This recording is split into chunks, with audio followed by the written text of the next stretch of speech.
Good evening বন্ধুরা, সন্ধ্যের সময় চলে এলাম একটু সন্ধ্যের স্ন্যাক্স বানাতে। চিকেন পকোড়া রেসিপিটা তোমাদের বলে দিচ্ছি, শেয়ার করছি। আমি 300 চিকেন এনেছিলাম। 300 চিকেনটা এনে জল দিয়ে ভালো করে পরিষ্কার করে ধুয়ে জল ঝরিয়ে রেখেছিলাম। 300 চিকেনে একটা লেবুর হাফ দিয়েছি, আর গোলমরিচের গুঁড়ো মানে হাফ চামচেরও কম দিয়েছি। ভিনিগার দিয়েছি 1 চামচ, ঠিক আছে। পরিমাণ মতো নুন দিয়েছি, লঙ্কার গুঁড়ো দিয়েছি অল্প করে, একটু লাল লঙ্কার গুঁড়ো, হলুদ দিয়েছি, দিয়ে ওটাকে ম্যারিনেশন করে রেখে দিয়েছিলাম প্রায় ঘন্টাখানেক। তারপরে ঘন্টাখানেকের বাদে আমি কি করেছি, ওটাকে বের করে মানে এনে ডিম দিয়েছি, একটা ডিম ফাটিয়ে দিয়েছি, আর চালের গুঁড়ো দিয়েছি 2 চামচ, বেসন দিয়েছি 2 চামচ, আর কুচনো পেঁয়াজ একটা দিয়েছি, ধনে পাতা অল্প একটু দিয়েছি। ওটাকে ভালো করে মাখিয়েছি, মেখে এই যে পকোড়া ভাজছি এখন। দেখতে থাকো বন্ধুরা।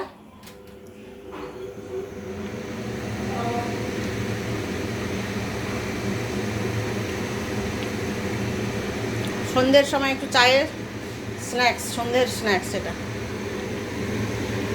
তেল হালকা গরম হয়ে গেছে, বেশি গরমে দেবো না, বেশি গরমে দিলে মানে চিকেনটা লাল হয়ে যাবে কিন্তু ভেতরটা কাঁচা কাঁচা থেকে যাবে। হালকা গরমে দিচ্ছি।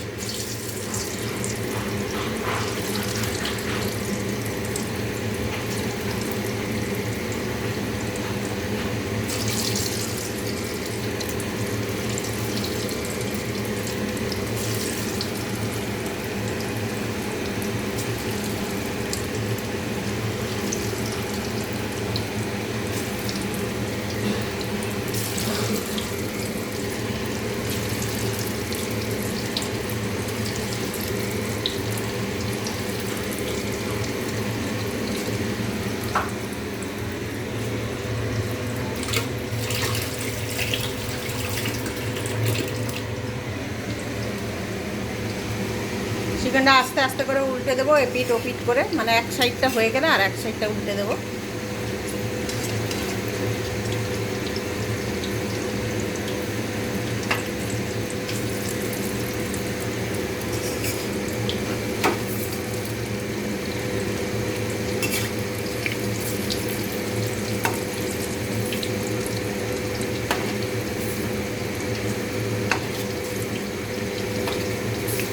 ও আদা রসুনের পেস্ট দিয়েছি, ওটা মনে হয় বলিনি, বলতে মনে হয় ভুলে গেছে। আদা রসুন আর লঙ্কা, কাঁচা লঙ্কা, ওটাকে পেস্ট করে দিয়েছি।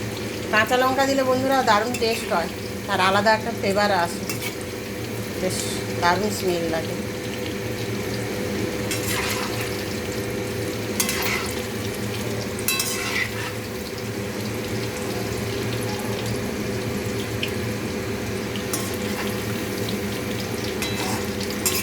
এক সাইডটা হয়ে গেছে আর এক সাইডটা উল্টে দিলাম।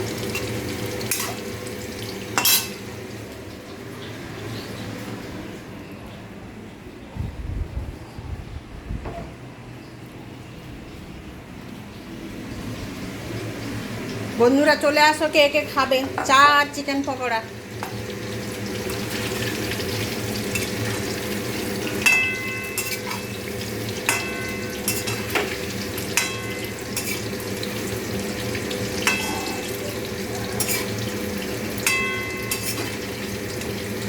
হয়ে গেছে, চিকেন পকোড়া নামিয়ে নিচ্ছি, এবার তেল থেকে তুলে নিচ্ছি।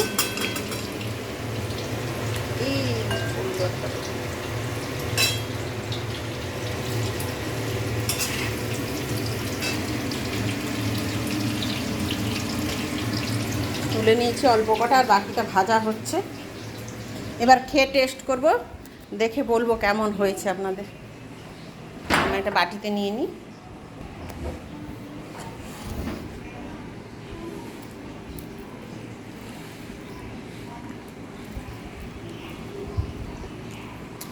দারুণ টেস্ট হয়েছে বন্ধুরা, কেউ কেউ খাবে চলে আসো। দারুণ দারুণ, নিজে করে নিজে বলছিলাম, অসাধারণ হয়েছে। টাটা, রাখছি, পরে আবার দেখা হবে।